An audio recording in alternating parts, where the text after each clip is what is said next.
Channel yoga education India में विद्यार्थियों, जैसा कि हम ग्रहण संहिता समझ रहे हैं और मैंने आप सभी को 4 उपदेश तक समझा दिया है।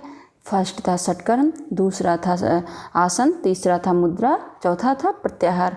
और यह आपको ध्यान रखना है, ग्रहण संहिता में प्रत्याहार को प्राणायाम से पहले रखा गया है। यही एक क्वेश्चन बन गया विद्यार्थियों। और यह ध्यान रखना है आपको, यह वीडियो बहुत ध्यान से अच्छे से समझना है, नोट्स तैयार करना है और इसको कई बार भी आपको देखना है ताकि आपके दिमाग में अच्छे से बैठ जाए। अगर एक बार में नहीं बैठ रहा है तो, क्योंकि इसमें से न जाने कितने क्वेश्चन बनते हैं और आते हैं, पिछले सालों में आ चुके हैं इसमें से। तो चलिए ध्यान से समझिए आप सभी और नोट्स भी तैयार करें। तो विद्यार्थियों, ग्रहण ऋषि बताते हैं, इसकी इम्पॉर्टेंस पहले ही बता देते हैं। प्राणायाम, इसको आप डेफिनेशन बोल सकते हैं, परिभाषा कह सकते हैं, परिभाषा भी बोल सकते हैं इसको, इसकी महत्वपूर्णता बता सकते हैं, कुछ भी नोट कर सकते हैं कि प्राणायाम की साधना करने से मनुष्य देवों के समान हो जाता है। ग्रहण ऋषि के अनुसार क्या कहा गया है, ग्रहण संहिता के अनुसार क्या कहा गया है, प्राणायाम की साधना करने से मनुष्य देवों के समान हो जाता है। वह बताते हैं, ग्रहण ऋषि बताते हैं कि अब इसके बाद यानी प्रत्याहार के बाद मैं प्राणायाम की जो विधि बताऊंगा आपको, किसको बोल रहे हैं, चंड कपाली नामक राजा को बोल रहे हैं, उनसे बता रहे हैं, उनको यह तत्व ज्ञान प्रदान कर रहे हैं। कहते हैं उसका उपदेश जो मैं करूँगा, जिसकी साधना मात्र से मनुष्य यानी प्राणायाम की साधना करने से मनुष्य देवों के समान हो जाता है। ये आप पॉइंट जरूर नोट कर लें, ये पूछा जा सकता है कहीं भी। चलिए आगे बढ़ते हैं विद्यार्थियों, यह नोट कर लें कि प्राणायाम साधना के लिए पहले स्थान चुनें, उचित समय, उसके बाद मिताहार, फिर नाड़ी शुद्धि, चौथे नंबर पर नाड़ी शुद्धि है को अपनाएं, उसके बाद 5वें यानी प्राणायाम का अभ्यास करें। आपको ये क्रम आ सकता है कि यह क्रम किस में पूछा गया है। तो देखो, प्राणायाम साधना के लिए पहले स्थान, उचित समय, उसके बाद मिताहार, फिर नाड़ी शुद्धि को अपनाएं, उसके बाद प्राणायाम का अभ्यास करें। इतनी प्रक्रिया से गुजरना, उसके बाद प्राणायाम का अभ्यास करना है। ऐसा नहीं कि प्राणायाम का अभ्यास तुरंत करना शुरू कर देंगे। भाई आज जहाँ बैठना है वो पहले सिलेक्ट करेंगे, फिर समय कौन सा समय सिलेक्ट करेंगे ये भी देखना है आपको, फिर मिताहार का पालन करना है, नाड़ी शुद्धि करनी है, उसके बाद प्राणायाम करना है आपको। चलिए आगे बढ़ते हैं विद्यार्थियों, स्थान समझें। प्राणायाम की साधना के लिए 3 स्थान उपयुक्त नहीं है। कौन कौन से स्थान उपयुक्त नहीं है ये नोट करें, दूर देश, वन और बड़े नगर। अब क्यों उपयुक्त नहीं है यह आगे बताते हैं विद्यार्थियों। क्योंकि दूर देश में समाज संदेह की दृष्टि से देखता है, संदेह से दृष्टि से इसलिए देखेगा कि जब आपके विषय में कोई नहीं जानेगा तो वो सोचेगा कि आखिर ये कौन है, कहीं हमें हानि तो नहीं पहुंचाने वाला है, कहीं यह बहुरूपिया तो नहीं है, तो आपको प्रॉब्लम क्रिएट कर सकते हैं वो लोग, यानी डिस्टर्ब करेंगे, प्राणायाम नहीं करने देंगे तो सिद्धि नहीं प्राप्त होगी। इसी कारण बताया गया है कि दूर देश में नहीं करना है आपको। और वन में, दूसरा वन में विद्यार्थियों क्यों बता दें कि सुरक्षा का अभाव यहाँ रहता है, जंगली जानवर वगैरह सब आ सकते हैं और कोई प्रॉब्लम हुई अगर घने जंगल में है तो आपको सुविधा भी नहीं कोई प्राप्त हो सकती है जल्दी। और विद्यार्थियों, राजधानी आदि भीड़ भाड़ में क्यों वो बोल रहे हैं कि राजधानी आदि भीड़ भाड़ में क्षेत्र में, देखो ये पॉइंट नोट करें कि प्रकाश अर्थात लोग परिचय प्राप्त करके, अगर राजधानी भीड़ भाड़ इलाके में कर रहेंगे आप तो लोग परिचय प्राप्त करके समय समय पहुंच जाते हैं। जितने लोग आपको जानने वाले होंगे या किसी से सुने हुए होंगे कि आप साधना मार्ग में हैं, कुछ भी हो, कोई लाभ प्राप्त करने के कारण, किसी भी प्रकार का लाभ प्राप्त करने के कारण आपके पास असमय आते रहेंगे, आपको डिस्टर्ब करते रहेंगे। अतः साधना में बार बार बाधा होने के कारण विद्यार्थियों सिद्धि नहीं मिलेगी, नहीं प्राप्त होगी। इसलिए प्राणायाम साधना के लिए इन 3 प्रकार के स्थान त्याग देने चाहिए। कौन से? दूर देश, वन और बड़े नगर। यह आपने समझ लिया। और कहाँ पर साधना इसकी करनी है यह आप विद्यार्थी नोट कर लें और ध्यान से समझना। धार्मिक राज्य में, अब यह क्यों पॉइंट कहा गया, धार्मिक राज्य, जहाँ धार्मिक धर्म से रिलेटेड कार्य होते हों, पूजा पाठ वगैरह होते हों, अधर्मी वहाँ ना रह रहे हों, यानी कि कुल मिला के एक अच्छा राज्य जिसे हम बोलते हैं वैसा राज्य होना चाहिए, धार्मिक राज्य होना चाहिए, नियमों का पालन करने वाला हो, तो वहाँ पर दिक्कत नहीं होती है किसी प्रकार की साधक को। जहाँ अब देखो मेन इम्पॉर्टेंट, पहला तो इन्होंने बता दिया धार्मिक राज्य में, धार्मिक राज्य आप पॉइंट नोट कर सकते हैं, वो तो मैंने समझाने के लिए आपको बताया ताकि अच्छे समझ लें आप। जहाँ भिक्षा मिलना सहज हो, भाई अगर आप साधना करेंगे तो कोई नौकरी करने तो चले नहीं जाएंगे, तो साधना कब वो करेंगे, तो पेट भी तो भरना है, तो भिक्षा लेनी होगी आपको, तो भिक्षा मिलना सहज हो। अगर धार्मिक राज्य होगा तो वहाँ भिक्षा आसानी से मिलेगी, नहीं वहाँ अगर दुष्ट प्रकृति के लोग होंगे तो भगा देंगे, कोई भी भिक्षा नहीं देंगे, तो आपका पेट खाली रहेगा, ये दिक्कत हो सकती है। और उपद्रव ना होते हों, यानी लड़ाई झगड़ा दंगे फसाद ये सब ना होते हों उस राज्य में, यानी शांति की अवस्था हो, वहाँ पर शांति का वातावरण हो, वहाँ पर रहना चाहिए, वहाँ पर साधना करनी चाहिए। तो ये पॉइंट आप नोट कर लें कि जहाँ भिक्षा मिलना सहज हो, उपद्रव ना होते हों। ठीक, ऐसे सुंदर देश में, अब देखो बोल रहे हैं, उसको बता रहे हैं कि ऐसा सुंदर, यानी कि अच्छा देश, सुंदर देश, ये अब मत समझ लेना कि उस खूबसूरती के लिए बोल रहे हैं, मतलब अगर वो साधन संपन्न होगा, वहाँ का राजा न्यायप्रिय होगा, ये तो उसमें घाट प्रेदिका में तो रख ही दिया गया कि वहाँ का राजा न्यायप्रिय होना चाहिए, ये वर्ड इसमें नहीं लिखा है, नहीं बताया है इन्होंने, लेकिन इन्होंने बताया ऐसे सुंदर देश में, ये बता दिया है।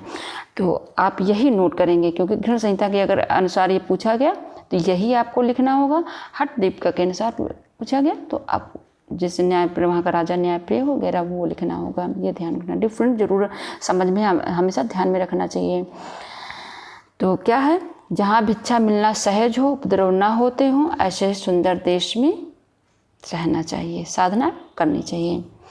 अब आगे बताते हैं विद्यार्थियों, पानी की व्यवस्था तो आपको करनी होगी, क्योंकि पानी बिना जीवन नहीं चलेगा, बाकी सारी चीज़ों से तो आप रह सकते हैं, पानी बिना कैसे रह सकते हैं, और पानी रहेगा तो सुंदर वातावरण रहेगा, वातावरण सही रहेगा तो आप प्राणायाम सही से कर पाएंगे, निरोगी रहेंगे प्राणायाम से। फिर तो देखो, प्राचीर से घिरी हुई एक कुटी बनाएं, बताते हैं कि ऋषि की प्राचीर से घिरी हुई एक कुटी बनाएं, और प्राचीर के बीच में यानी मध्य में वापी कुआं या तालाब हो।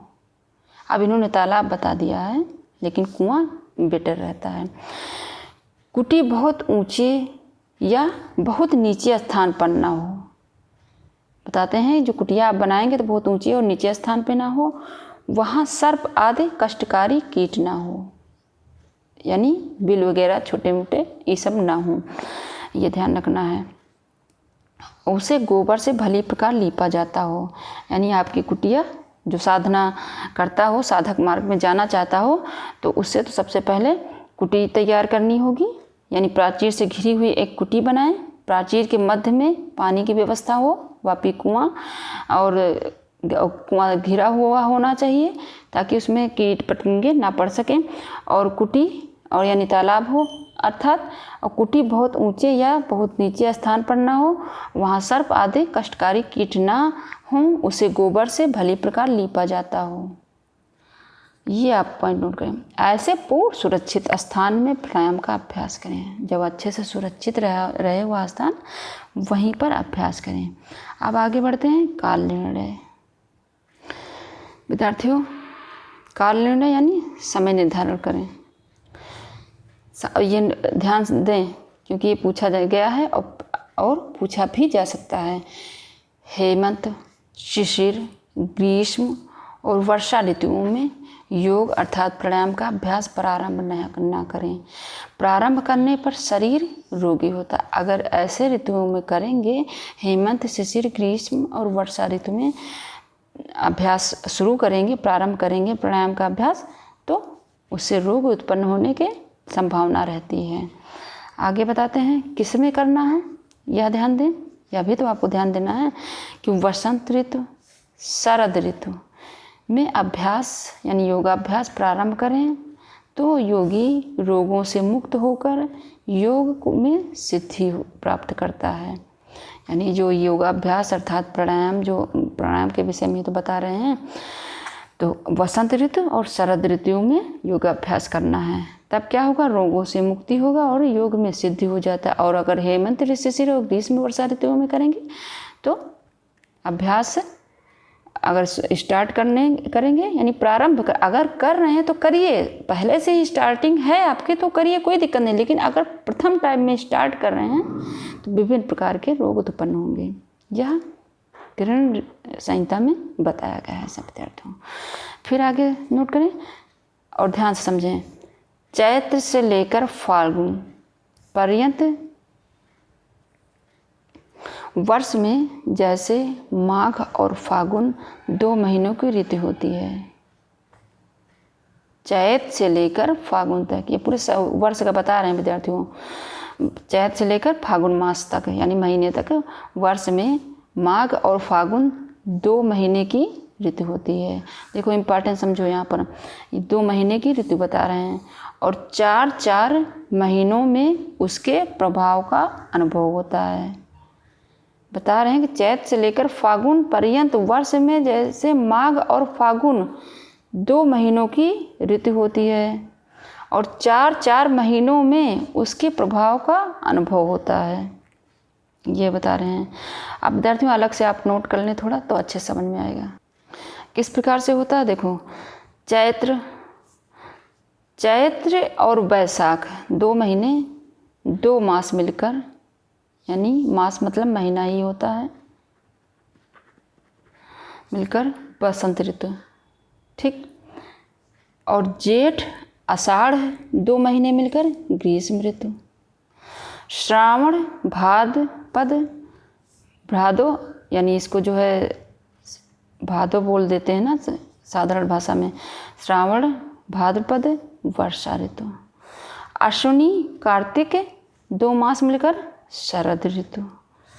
मार्गशीर्ष पौष मास मिलकर हेमंत ऋतु।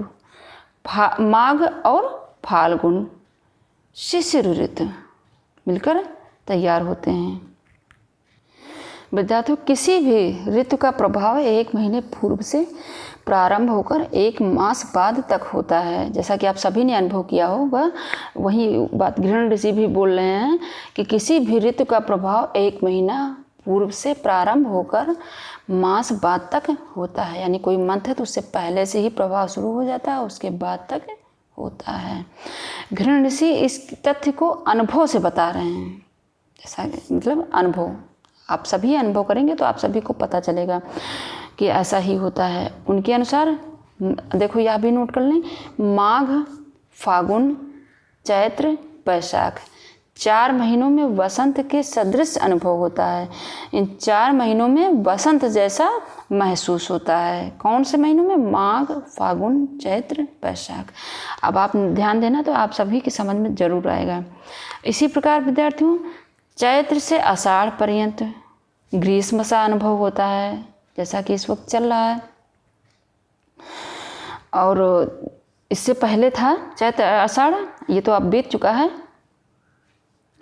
चैत्र से आषाढ़ पर्यंत ग्रीष्म का सा अनुभव हो रहा है, यानी आषाढ़ से अश्विनी पर्यंत वर्षा का मौसम चल रहा है ना इस वक्त।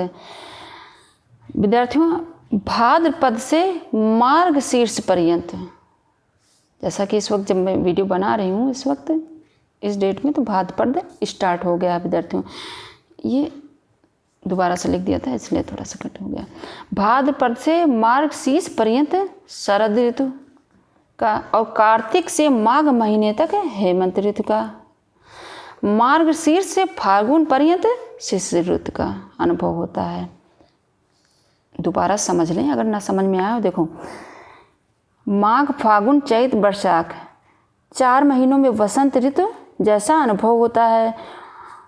और उसी प्रकार चैत्र से आषाढ़ पर्यंत तक, यानी आषाढ़ तक ग्रीष्म सा अनुभव होता है, गर्मी सा अनुभव होता है। आषाढ़ से अश्विनी पर्यंत वर्षा का अनुभव होता है, वर्षा जैसा अनुभव होता है। और भाद्रपद से मार्गशीर्ष पर्यंत शरद ऋतु का अनुभव होता है। कार्तिक से माघ महीने तक हेमंत ऋतु का सा अनुभव होता है। और मार्गशीर्ष से फाल्गुन पर्यंत से शिशिर ऋतु का सा अनुभव होता है। और विद्यार्थियों, अगर आप खुद महसूस करेंगे तो आपको खुद समझ में आ जाएगा अच्छे से। ये तो आप याद कर लें, क्योंकि क्वेश्चन पूछा जा सकता है, इसमें नोट भी तैयार कर लें। और विद्यार्थियों, गृह ऋषि कहते हैं कि वसंत अथवा शरद ऋतु में योग प्राणायाम प्रारंभ करने से बिना विशेष पर्यंत के उसमें सिद्धि मिल जाती है। पहले तो इन्होंने समझा दिया, भाई समझाएंगे तभी तो आगे कुछ आगे बताएंगे। तो वसंत अथवा बताते हैं ऐसा क्यों होता है, वसंत अथवा शरद ऋतु में योग यानी प्राणायाम प्रारंभ करने से बिना विशेष प्रयत्न के उसमें सिद्धि मिल जाती है। यह उन्होंने बताया, चंड कपाली राजा को बताया गृह ऋषि ने। अब आपने समय देख स्थान नोट कर लिया होगा, समय नोट कर लिया होगा। अब मिताहार नोट करें विद्यार्थियों। और मिताहार में विद्यार्थियों जो डिफिनेशन इन्होंने बताई वो मैं आपको यहाँ बता रही हूँ।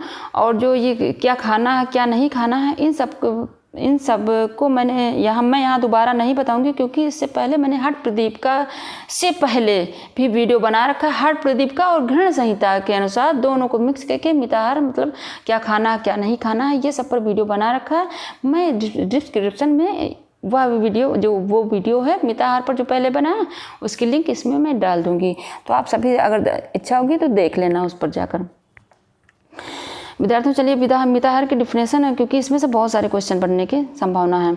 जो व्यक्ति मिताहार के बिना योग साधना यानी प्राणायाम की साधना प्रारंभ करता है उसे अनेक रोग हो जाते हैं। अब यह पॉइंट नोट करें, कहते हैं कि मिताहार के बिना योग साधना करता है तो उसे विभिन्न प्रकार के रोग हो जाते हैं और योग में थोड़ी भी सिद्धि नहीं मिलती है। पहले तो रोग होते हैं और थोड़ी सिद्धि भी नहीं उसको प्राप्त होती है। दूसरा पॉइंट बताते हैं, अब पॉइंट और अच्छे से नोट करें, यह भी ध्यान रखना है, कुछ मिस नहीं करना है इसमें। भोजन करते समय अन्न से केवल आधे भाग बता रहे हैं, आधे भाग को भरें, किसको, पेट को, तीसरे भाग को पानी से और चौथा भाग वायु के आवागमन के लिए सुरक्षित रखें। बताते हैं कि अगर आप भोजन कर रहे हैं तो भोजन करते समय अन्न से केवल आधे भाग को पेट को भरेंगे और तीसरे भाग को पानी से और चौथे भाग को फ्री कर देंगे, यानी वायु के आवागमन के लिए सुरक्षित रखें, यह बताया। आगे बताते हैं कि योगी को चाहिए, दूसरे पॉइंट में बताते हैं कि योगी को चाहिए कि वह शीघ्र पचने वाले स्वयं को प्रिय घृत तेल युक्त धातुओं को पुष्ट करने वाले मनोवांछित यानी मन को प्रसन्न करने वाले मन के अनुकूल किंतु योग्य भोजन करें। अब मन के अनुकूल यह नहीं कह सोचना कि जो मन में आए खाना शुरू कर दें, जो आपके शरीर के लिए क्या हो, शीघ्र पचने वाला हो, स्वयं को प्रिय यानी स्वयं को प्रिय तो बता ही दें, घृत तेल युक्त धातुओं को पुष्ट करने वाले मनोवांछित किंतु योग्य भोजन करें। अगर शीघ्र से पचेगा तो पेट में किसी भी प्रकार की प्रॉब्लम होगी। कुल मिला के ऐसा इसलिए पहले बता दे रहे हैं कि अगर आप प्राणायाम की साधना शुरू करें तो किसी भी प्रकार की दिक्कत आपको ना महसूस हो, क्योंकि शरीर को फिट रखेंगे तभी साधना मार्ग में निरंतरता बनाए रखेंगे, तभी सिद्धि प्राप्त होगी। इसी कारण यह सब बता रहे हैं पहले ही कि योगी को चाहिए शीघ्र पचने वाले स्वयं को प्रिय घृत तेल युक्त धातुओं को पुष्ट करने वाले मनोवांछित किंतु योग्य भोजन ही करें, यह बता रहे हैं। अब दूसरे पॉइंट में बताते हैं कि योगी को चाहिए कि योगी को क्या चाहिए, बता रहे हैं कि योगी को चाहिए कि वह गरिष्ठ अर्थात देर से पचने वाले हिंसा आदि प्राप्त मांस आदि और छल प्रपंच चोरी डकैती से प्राप्त कोई भी द्रव्य सड़ा हुआ गरम बासी अधिक ठंडा तथा अधिक मसालेदार उत्तेजक आहार कभी नहीं लें, इससे डाइजेस्टिव सिस्टम में दिक्कत पैदा होगी। या मैं आपको समझाने के लिए डाइजेस्टिव सिस्टम वर्ड यूज किया है, इन्होंने केवल इतना बताया, इतना ही आपको नोट करना है कि वह गरिष्ठ अर्थात देर से पचने वाले हिंसा आदि से प्राप्त मांस को नहीं लेना है उसको, और छल प्रपंच चोरी डकैती से प्राप्त कोई भी द्रव्य नहीं लेना है, और द्रव्य सड़ा हुआ, गर्म, वासी, अधिक ठंडा तथा अधिक मसालेदार उत्तेजक आहार कभी ना लें, बता रहे हैं। दूसरे पॉइंट बताते हैं कि योगी को चाहिए कि वह शरीर को कष्ट देने वाले, यह भी इम्पोर्टेंस बताते हैं कि योगी को चाहिए कष्ट देने वाले अर्थात शरीर को शोषण करने वाले कर्म नहीं करने चाहिए। अब देखो मेन इम्पोर्टेंस समझो, क्योंकि इसमें बहुत सारी भ्रांतियाँ होती हैं, तो सत्यता ज़रूर समझें कि हमारे ऋषियों ने क्या बताया है कि शीत ऋतु में, शीत ऋतु ठंडी, प्रातः स्नान, उपवास, यानी प्रातः स्नान को निषेध बताया है, नहीं करने की कोई आवश्यकता नहीं। उपवास, एक समय ही आहार या एक समय ही आहार लेना या नहीं लेना, अथवा सायंकाल सूर्यास्त के बाद भोजन करना, इस सब को त्याग दें। बताते हैं शीत ऋतु में ठंडी रहती है ना, तो जरूरी नहीं कि अगर आपको प्रॉब्लम नहीं है तो नहा सकते हैं, कोई दिक्कत नहीं, स्नान कर सकते हैं। लेकिन अगर आपको दिक्कत हो रही है, कष्टकारी हो रहा है आपके शरीर के लिए, ये सबसे मेन इम्पॉर्टेंट तो ये बात समझे ना, बताते हैं कि वह शरीर को कष्ट देने वाला अर्थात शरीर को शोषण करने वाले कर्म नहीं करना चाहिए साधक को। जैसे शीत ऋतु में प्रातः स्नान करना, उपवास करना, एक समय ही आहार या नहीं लेना, अथवा सायंकाल सूर्यास्त के बाद भोजन करना, इस सब को त्याग दें। आगे पॉइंट में बताते हैं विद्यार्थियों कि योग साधक उपयुक्त नियमों, यानी जो मैं बताती चली आ रही हूँ उन्हीं नियमों के विषय में बोल रहे हैं कि ध्यान करते हुए, इनका पालन करते हुए ही प्राणायाम प्रारंभ करें।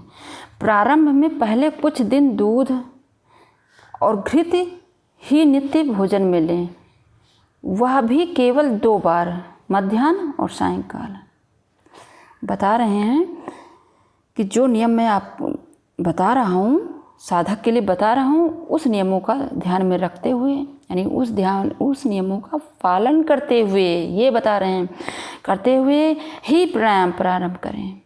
और बताते हैं कि प्रारंभ में पहले कुछ दिन दूध और घृत ही नित्य भोजन में लें। देखो प्रारंभ, अगर हम किसी चीज़ के प्रारंभ, सामान्य मनुष्य भी अगर कोई कार्य हाथ में लेता है तो स्टार्टिंग में कुछ ज़्यादा ध्यान देना होता है, उसके बाद तो सामान्य ज़िंदगी हो जाती है। तो वही यहाँ बता रहे हैं कि प्रारंभ में पहले कुछ दिन दूध और घृत ही नित्य भोजन लें, वह भी केवल 2 बार, मध्याह्न और सायंकाल। क्योंकि प्रारंभ यहाँ बता दिया ना, प्रारंभ में पहले कुछ दिन दूध और घृत ही नित्य भोजन लें, वह भी केवल 2 बार, मध्याह्न और सायंकाल।